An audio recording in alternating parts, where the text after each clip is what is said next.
And when you design the intervention, you need to design and make sure it's strong.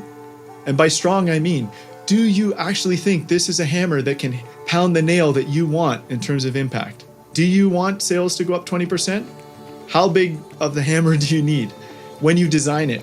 There are plenty of programs focused on small business growth in emerging markets, but we rarely know if they actually work, until now. Even if you do that, the part that people miss is while someone's there hammering, are you monitoring it to make sure the nail actually goes into the wood? Almost no one does that. So why are we surprised these programs fail?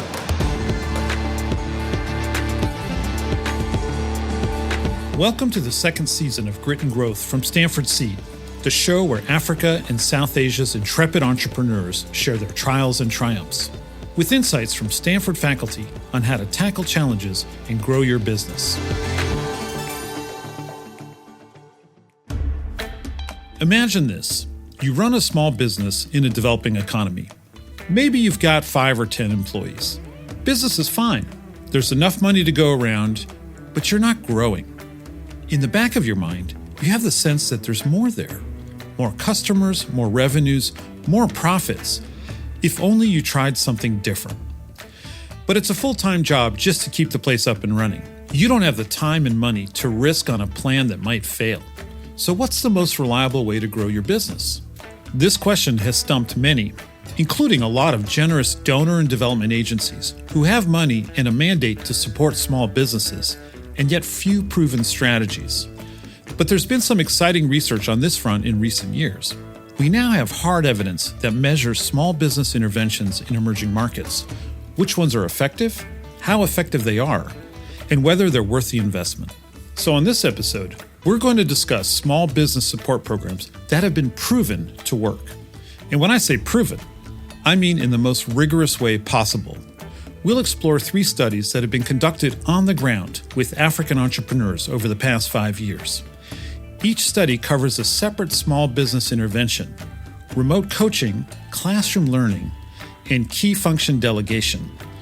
We'll see how these studies are constructed, the problem each intervention solves, and how you can apply the findings to your own business. Our guest today is the perfect person to discuss these studies because he designed them. So Steve Anderson, great to meet y'all and appreciate having the chance to talk about some of this work. Professionally, Steve goes by his full name, Stephen J. Anderson.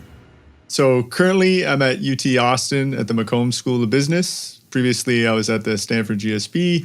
And throughout that time, I've also worked closely with the World Bank as an economist on different projects around firm growth, some in East Africa, some in Southern Latin America, as well as Eastern Europe.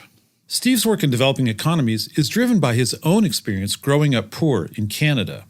But poverty alleviation wasn't his focus until a transformative event in graduate school. I was doing this research that was around CEOs of large Fortune 500 companies. And during that transition period, my mom passed away suddenly. I grew up in the projects, living on government welfare and social support all the way, even until recently going home. My family would still be getting our Christmas turkeys that way from the food hamper. When my mom passed, I don't know, my biological father grew up just with my mom and sisters. It sort of hit me, and I was transitioning to London, and I just thought I want to do more with my life than just study how CEOs of big Fortune 500 companies can grow or get paid more. And so it was sort of that transition to London after my mom passed suddenly in this tragic accident. I said, I got to do something else. And so I was at London Business School trying to think about what I could do that might not give back more, but have a bigger, wider impact on more people's lives. And so I pivoted. I started taking some development economics courses at the London School of Economics. And there was this professor, Oriana Bandiera, who did experiments within firms. And I was taking her sequence, and she was showing us some of the latest research she was doing that was also in Africa and looking at experiments with firms or businesses, right? So not directly poverty alleviation through medical or education interventions, but through business interventions. And I remember running across Regent's Park after a class and slamming open my advisor's door and saying, marketing training, marketing skills. What about business education and marketing? What about that as an area I could go into for my dissertation? Steve is humble about his research. He is Canadian, after all, but his work has incredible potential to help entrepreneurs, both on the individual level and at scale. Having spent almost my entire career in the international development space, the hundreds of millions of dollars spent on unproven interventions, justified by a couple of nice stories, but make everyone feel good, but no one actually knows whether there's a attributable effect of that program. I mean, it's just mind-boggling. In the development sector over the years, someone says, I have this great program, it makes this big difference. And then you even go in person on the ground and they show you the one or two or three successful, cherry-picked best cases of those businesses that did really well from whatever program was offered. And that's very anecdotal or descriptive evidence. And instead, there's been this shift for more rigorous evidence, which you could say hopefully gets more towards causality, right? Did this program or intervention really lead to that increase in firm sales and profits? And in order to do that, I can't just cherry pick or look at anecdotally a few case studies of the business to do well. But if there's all this money for programs, why isn't there more rigorous research? Well, one reason is the sheer complexity. Randomized controlled trials are the gold standard for studying the effectiveness of an intervention. Essentially, you need two very similar groups. One gets the treatment and the other, the control group, doesn't. In theory, this shows the effect of the intervention versus the effect of no intervention. But in the real world, nothing is clean cut and no two businesses are alike. One might be bigger, one smaller, they might be in different industries or in different cities. There might be unrelated external circumstances that mask or exaggerate the effect of the treatment. So how can you tell which changes are due to the intervention and which are not? To rise above the noise, you need a lot of businesses, and I mean a lot. We estimated over 20,000 businesses in a 3-month period. Wait a minute. So you had 10 field research supporters, Ugandans, presumably. They knocked on 20,000 doors. Over a 3.5-month period. Yeah. So we slowly went from 20,000 to 4,000 completing a recruiting or registration survey, 1,500 get audited, 1,200 complete that, and then the partner only approved 930 for the study. So we had 930 small businesses who went through all of these stages, and it's that group that we then randomly assigned to a treatment. 530 would get this international sort of remote coaching, and 400 did not. They served as the control group. This study of 930 Ugandan small businesses tested the first intervention that we're going to talk about, remote coaching. I want you to set up this study for me because I think it's absolutely fascinating. What was the question you were trying to answer? Basically, the intervention, the program that we offered small-scale entrepreneurs across Uganda was connecting them, an emerging market entrepreneur, to a coach who was located remotely in a more developing or advanced economy. So that was the simplest way of thinking about the intervention. And the goal is simple. The question you want to ask is, could business professionals with 10, 15, 20 years business experience, some coming from finance accounting backgrounds, some coming from marketing sales backgrounds, could these coaches who could be located in Silicon Valley, could be located in Chicago, London, could they, if they volunteered their time, for a few hours a week for 6 months, help a Ugandan entrepreneur to grow their business? And by grow their business, I just mean increase sales, profits, employment. First of all, describe for me, who were these companies? Is this like a family business, 10 employees, 100,000 revenue? Describe the sort of average participant in this pool of company leaders. So they're micro, small size, anywhere from 2 or 3 to 10 employees. They have a physical location or physical structure out of which they operate. Within the group of 530 businesses that receive coaching, the coaches were randomly assigned. Some were marketing experts, some were consultants, some were former entrepreneurs themselves. But regardless of the coach's background, they had a remarkable impact. We're looking at, say, just one piece, which is, the mentoring coaching aspect, and getting that for 6 months. And what happens? Well, the businesses that were in the treatment group and got this virtual collaboration, this coaching, they increased sales, they increased profits, they increased employment, and even total assets, right? So they grew the business. And that leaves you with a treatment effect that says those who got this remote or international coaching for 6 months increase on average, sales anywhere from 30 to 40, 50%, depending on the size of the business or how exactly you measure it. Wow, wait a minute. 50% increase in sales for those that got the coaching. For some of if we look at just those who are matched with marketers, but if we look at the overall effect on average, we're looking at around 25% increase in sales across all 530. Profits around 15, 20% increase in monthly profit or monthly sales. Steve's findings opened the door to another question. How did remote coaching lead to such significant growth? The ones that seemed to grow tended to pivot the business model or have a shift in their strategy, marketing strategy. And so going in, we hypothesized that this program would work, would lead to these increases in sales and profits. But why or what would drive that? Well, it wouldn't be about training the entrepreneurs in particular skills because they're doing it thousands of miles away over Skype remotely. So they're not necessarily sitting there in a classroom teaching them how to, enter numbers into a balance sheet correctly, right? But more, they could help them think a lot about the business model and pivot that or shift it. One key area is the value proposition. And that is, what am I offering? Who am I offering it to? And why should they buy from me, right? All three of those you could move around and the coach could help them think about any of those three things or all of them. And that value proposition, that aspect of the business model, that's where the coaching really seemed to have the biggest effect. So, mentorship helped the Ugandan entrepreneurs rethink fundamental aspects of their business, such as their value proposition. But like a Russian doll, these questions have more questions nested inside. Because why did strategic change lead to growth? And how did the coaches facilitate that change? To understand, consider these two instructive examples. You have different ways that you could pivot a business model, or in our case, shift the marketing strategy. And one would be bringing a new offering to market. So you do some market analysis, right? A short market research survey that the coach recommends. In this example was a woman of a ladies' boutique. And after doing the market research, what she discovers is that her customers don't really have a need so much for buying secondhand or different kinds of clothes because everyone like in the strip mall is selling clothes.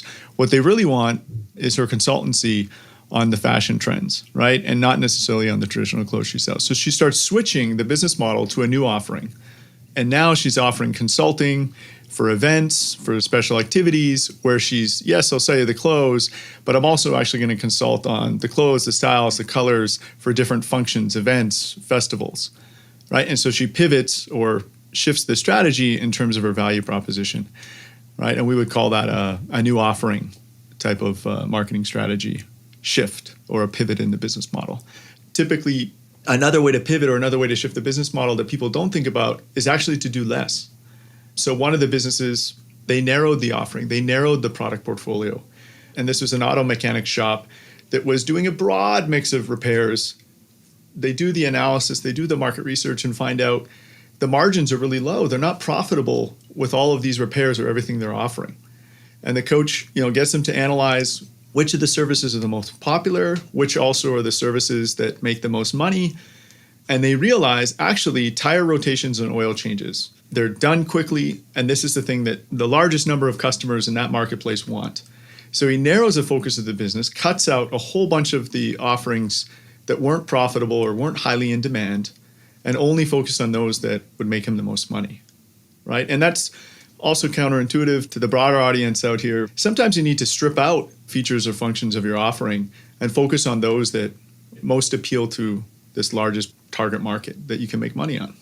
These examples give a blueprint for an effective strategic pivot. It all starts with market research to understand your customers and the competition. Then you interpret the market data and formulate a new strategy based on that analysis. And that's what we saw is that it wasn't just general advice. All of the pivots, all of the strategic shifts that led to increased sales and profits for these businesses, when they shifted, it was deliberate, it was purposeful. They went out and did market research first. Now, once we have that research, let's analyze it together. What are the insights? And then you can't pivot or change the business model unless you make changes. So we measure the extent to which they stopped focusing or investing in certain activities that they were doing before. So they had to stop certain activities or focus in terms of time. They had to start in terms of new activities, new focus in terms of the business model. And they had to spend time, money, people, resources on that new strategic area. And the coach would help them, but the business owner, the leader, is the one who had to go out and implement. These stories illustrate why mentorship was so valuable. Coaches helped entrepreneurs to think about the big picture, to reassess the foundations of their business, and formulate an actual strategy. If I think about the Uganda study and what it sort of helped us to show is that mentoring and coaching helped them test out and shift the business model, and just realizing how valuable that coaching was, right? And I think that's what the Uganda piece is about. It's high level. Think about your business model. Think about the strategic shifts that you might have to make in the value proposition. And coaching or access to coaching can help you do that. The Ugandan study was all about informal, remote coaching and big strategic pivots. The next intervention we're going to discuss is almost completely the opposite. If I go back to the South Africa study, now that's about in-classroom training. If I get in a classroom environment where I'm learning from an instructor, this is in person, not remote, this is 20 students or 18 students to one instructor, they're networking with each other, they're applying the business content, they're sharing their experiences in class, can that help and be successful? Beyond simply testing the effectiveness of classroom training, the South Africa study poses several interesting questions. Does peer-to-peer engagement help entrepreneurs? What do they get from the networks they create? There's also the content. In contrast with the previous study, there was a fixed curriculum focused on more technical business aptitudes. Does classroom training help improve the actual tactical skills? So not the big strategic change in the business model, but go down to the narrow level of, the kinds of marketing tactics, pricing, promotions, right? Or if it's on the financial side, I think about, using an income statement, setting a budget, et cetera, for the business. Again, large-scale randomized controlled trial. But there we had 3 groups. One group got access to finance and accounting training for 10 weeks. Another group randomly got access to marketing and sales training for 10 weeks. And then another group was the comparison. The control group, they got nothing during this 18-month study period. And in both cases, whether I went in and got the marketing training for 10 weeks or the finance training, on average, the small firms in both cases increased their monthly profits by about 25 to 30%, depending on the model and the specification of the paper. So both types of training, classroom training, networking with other entrepreneurs in a business school environment, led to increases in profits. But how did that occur? And this is sort of why you do the research. The marketing training led to increases in bottom line profits. But how? Through a growth mindset, right? They increased sales. They implemented more practices related to sales tactics. They added more employees who were sales staff. So again, tactical, not strategic. Correct. It was about learning skills in marketing, applying these tactical changes in the business, right? Change the price of one product, use a different kind of advertising tactic, or train a customer salesperson, right? More tactical things you might change in the business that are focused on marketing. Or if it was in finance accounting, that training would lead to a lot more record keeping, many different tactical practices in that regard. And so both groups, right, both sets of businesses increased their profits, but through sort of different mechanisms, with the marketers having increased by more of a growth mindset, whereas the finance group, they implemented more finance accounting practices, and lo and behold, what else happens? They become more efficient. Their costs go down. They achieve greater output with fewer inputs in terms of working capital, stock, etc. The results of the study also speak to the benefits of peer-to-peer networks, something that's hard to replicate in the age of remote learning. We're still social beings. We still want to network. We still want to... It's not just the networking aspect. Sometimes it's about, I learn a concept, I take it out to my business, I come back a week later. I'm going to share what worked and what didn't work in that trial and error when I applied that change. But I'm also going to hear from 10 or 15 other entrepreneurs who are going to share. And so I'm going to learn the theory from whatever the instructor is telling me, but I'm also going to learn practically from others. And I think that's super valuable. And I don't think it comes across that experiential learning is as effective through an online or digital platform. But I've never tested it. Well, I couldn't agree more. And I mean, this is for us, pure learning, experiential learning, networking. We believe it's extremely important. So we invest a huge amount of energy in keeping our alumni connected and providing not only continuous learning opportunities for them as alumni, but also ways in which they can interact with each other. It's something I would love to test because I think it's harder to nail down, but I think it's extremely important. The first two studies tested the benefits of external advice, coaching and structured classroom training with peers. The last one we're going to talk about, which was conducted in Nigeria, was about bringing expertise in-house to help you grow. In the Nigeria paper, it goes a step further. And there we think about, well, you're this entrepreneur. Maybe you've got part A right. You've figured out your strategy and your business model and the value proposition. You've got the parts of part B in place. You've at least have some foundation in terms of business tactics and the kind of business practices and systems in your business. And now you want to scale. And maybe you're sitting at 5 or 10 employees and you're the entrepreneur of this small firm that you think has this high growth potential ahead of you. But in order to get that hockey stick growth, again, I'm Canadian, so let's think about ice hockey, right? In order to have that really steep hockey stick growth, you need to scale and scale quickly after you have the first two parts figured out. And what's your biggest constraint, Darius? You running Seed, what is your biggest constraint? Can you run every single aspect and function and department within Seed yourself? No, I think what we see over and over again in the businesses we work with is the lack of a strong team that you can delegate functions to. Exactly. And that's what the Nigeria project tries to test, is the limits of the entrepreneur's time. Yes, we all think about the financial constraints of a business. We can hopefully raise money from investors or from our own cash flow.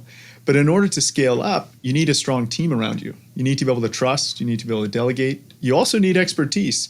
So you want to surround yourself with a strong team who also has expertise in areas you might not have, but you need to grow. And time again, entrepreneurs don't do that. They try to do everything themselves. They can't let go, and it's harder to scale and grow that way. And simply put, what we do in Nigeria is try to test the entrepreneurial boundary, the boundary of these constraints on my time and resources as an entrepreneur. And so if I was the business leader and I need someone to come in and help me with marketing, one of the biggest issues is I don't even know where to start. How do I go in, rather than hiring someone, a friend or a family member, how do I find someone to come in and bring in that expertise? Well, we set them up, and by we, the program paid for them to meet with an HR provider, a human resources provider or exec search company, who they then supplied all of the workers or the talent into the businesses. So this could be someone with a marketing sales background, and they come in as an employee into the firm. Or instead of bringing them into the firm as a permanent employee, you outsource it to an agency who you contract to work with you once a week. But either way, you're getting the expertise you need. And what we find in this randomized controlled trial with hundreds of businesses over a 2-year period is that providing entrepreneurs with access to the expertise they need, that they can insource or outsource, grows the team, the managing team, and eventually, grows the sales and profits of those firms. So if you can show a founder that, you can actually bring somebody from outside and entrust them with this business function, and your life is going to improve, your business is going to improve, and that may actually change the trajectory of their own thinking about delegation, about entrusting more people under the management team to take on more critical roles in the business. It makes sense that plugging a professional into an area of need would help a small business, although plenty of entrepreneurs could stand to hear that again. But there's another key takeaway from this intervention. The barrier to finding and contracting talent is not as high as entrepreneurs think. I think the key thing here was that the World Bank covered the cost of these HR providers providing this supply of experts into the marketplace, right? And that might be, a real hurdle for somebody that has a small business, even if it's, projected to have hockey stick growth with the right team and the right expertise. I wonder, in the absence of a World Bank funded marketplace, would those executive search or HR firms even bother chasing that SME business? And on the other side of the equation, would those SME founders go out and invest that money in an executive search firm to help them get the right expertise? Actually, I was surprised. The costs are not as high as you'd think. So it's typically linked to the contract size. So it's usually, for an HR provider, it might be 1 month salary. So if you're hiring a junior person to come in and help you with digital marketing, that salary might be fairly low, right? And it might be a 1 month salary that you have to pay as part of the contract with the HR provider. And then you can even negotiate that, whether you're paying it all up front versus over time as that employee is successful. But what we did see is that in the majority of the cases, even though the 9 month period ended, the SME owners, they were already realizing value in terms of increased sales from having this new worker insourced into the business, and they continued to keep them on. A well-qualified hire will quickly pay for themselves, unlike, say, your cousin. To the broader audience of entrepreneurs and entrepreneurial teams or management teams of SMEs here in emerging markets, I think one problem is that people want to hire or bring onto their team family, friends, people they like to work with. Often it's not, I need a professional sales manager. I need someone who's going to come in and their job day in and day out is to be responsible for top line growth so that I can go and work with the operational team or investors or whatever.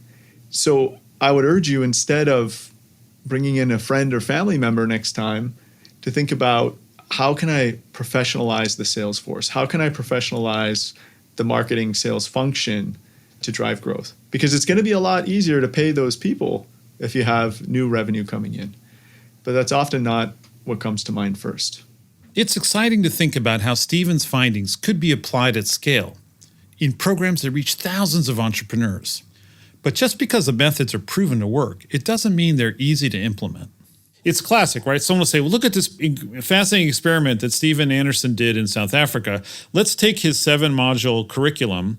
Let's throw $5 million at it and teach it in 7 countries and just expect the magic to happen without all of that attention to detail. Are people showing up for class? Are they doing their work? Are they engaged? Are they getting feedback on their work? Are they being mentored? All the pieces which you can't control at a scale of $5 million or $10 million because, like you said, it's a third-party consulting firm or something doing all of that. And that's the downside. And I will caveat that, no, I don't think you take this one intervention and just magically scale it up. You're not going to find enough participants. You're not going to find a quality program.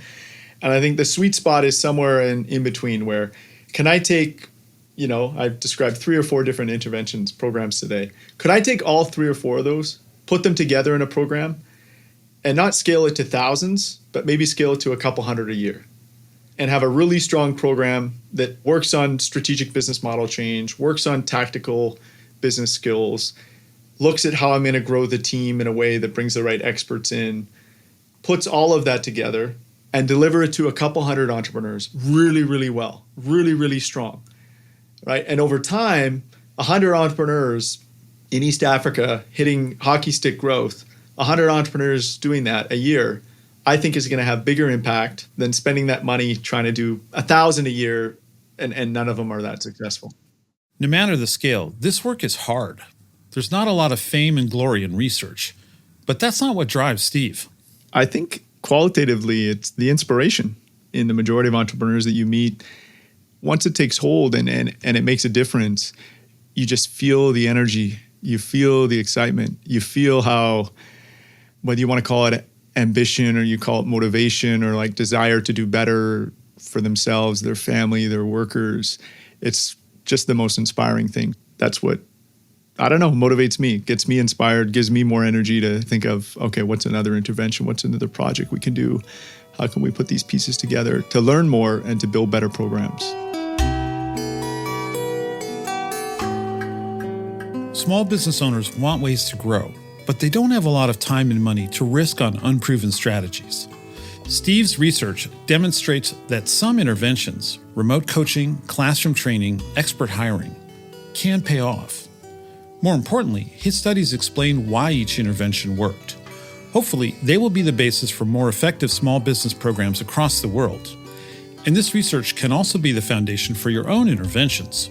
A 10-week course on accounting fundamentals can pay huge dividends for your bottom line. A remote coach can help you reassess your business model. An HR provider facilitates the hiring of the skills you need to scale. These are tangible, achievable ways to improve your business. Nothing in entrepreneurship is a guarantee, but armed with Steve's research, you can be confident that you're making a wise investment in your business and yourself. Generally, this is where we thank our guest, but research is a team effort, and Steve had some thank yous of his own. And just, can I say one thing? Because I don't want to take credit, Darius. There's Janine Titley, was like the intervention field manager in my early studies for South Africa, East Africa. Stephen Kagera, who's in East Africa on the research management field team side, and Christy Lizicki. Those three were at the core of all of these early studies, and I can sit here, but I can't take credit for it. It's all them. So thank you to Janine Titley, Stephen Kagera, Christy Lizicki, and of course, Stephen J. Anderson.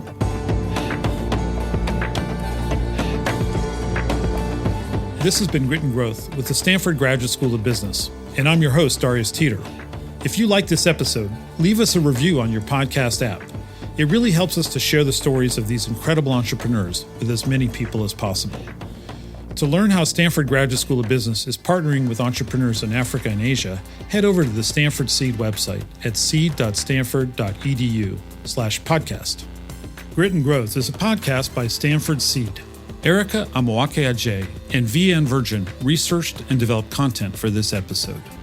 Kendra Gladich is our production coordinator, and our executive producer is Tiffany Steves, with writing and production from Andrew Gannum and sound design and mixing by Alex Bennett at Lower Street Media. Thanks for joining us. We'll see you next time.